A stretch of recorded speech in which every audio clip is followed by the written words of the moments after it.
and perpetrator know that the future assaults will be met by resistance and punishment.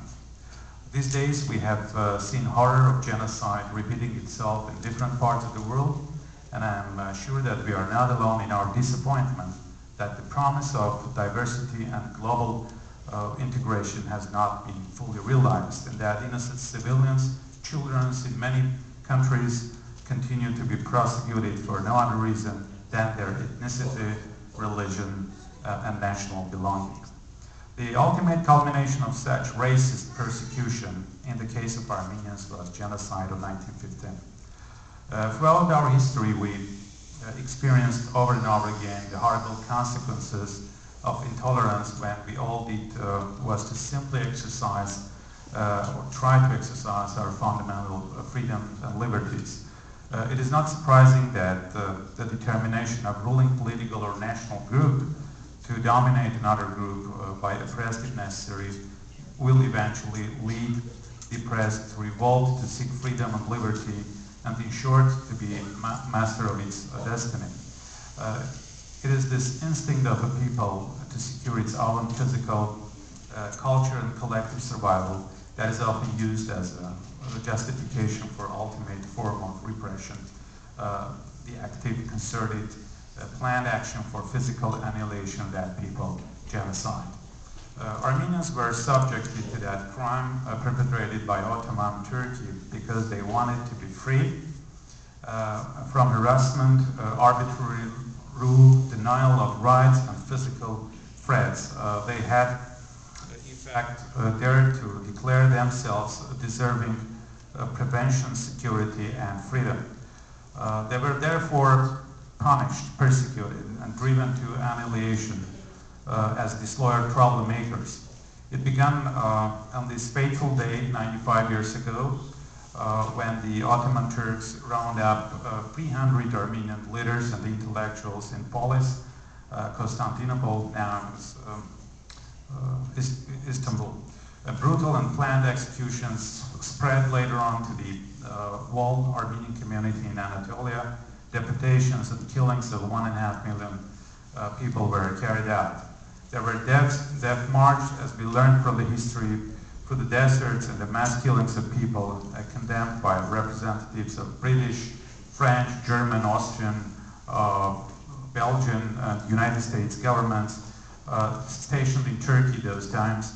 And it is appalling that 95 years later, Turkey can say in public that Armenian allegations of genocide have never been historically or legally substantiated, and that it needs further investigations and more discussions on that subject.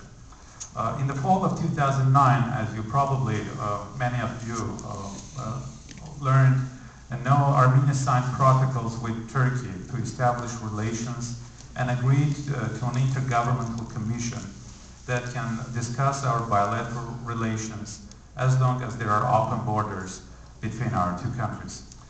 We told Turks many times that we are ready to cooperate, but we do not want to engage in discussions for discussion's sake. We'll not partake any discussions regarding the historical fact of the genocide.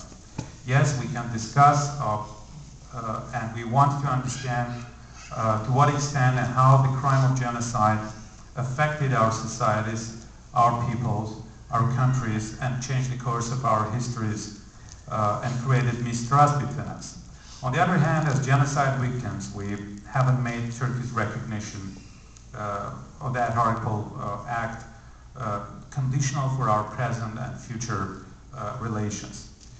Turkey's stance, unfortunately, has not been the same. But just recently, Turkish Prime Minister noted that he wants Armenians in and out of Armenia to renounce their past, to understand his denial, his negationism, and this is in addition to the statements that our bilateral relations and normalization process of these relations is conditioned on the Nagorno-Karabakh issue. Just 2 days ago, Armenian president, after consulting with the members of its coalition government, decided to suspend the procedure of ratification of Armenian-Turkish protocols. However, Armenia will retain her signature under those documents that we shall consider moving forward when there is leadership in Turkey ready to re-engage in the normalization process. As President Sarkisian said recently during his trip to Washington, Turkey cannot talk to Armenia and Armenians around the world in the language of preconditions. We will not tolerate it, and we will not subject the veracity of genocide to scrutiny in any format. Dear friends, today the international community is not responsible itself for the crime committed, but we are responsible for not condemning and recognizing that crime. Well, at this moment, we salute the countries who have had enough courage and acknowledgement and condemn the first genocide of the last century. And we salute not simply the ethical and moral bravery of their act, but also their understanding of their obligation to acknowledge past wrongs in order to overcome them and face the future. I would like to acknowledge the important decision taken by the Swedish Parliament and the U.S. House Committee on Foreign Affairs for adopting resolutions recognizing the Armenian genocide earlier this year. In the presence of all of you, let us again value the efforts of our friends, the dedication of the Armenian advocacy groups, and I would like to thank Van and board members in the Armenian Assembly for their continued support of the international recognition of genocide as one of the Armenian foreign policy agenda items. Tonight we call upon others to follow their lead. The historical record shows that the absence of timely recognition and denunciation of the genocide of 1915 resulted in untold suffering for millions of other nations before and after World War II.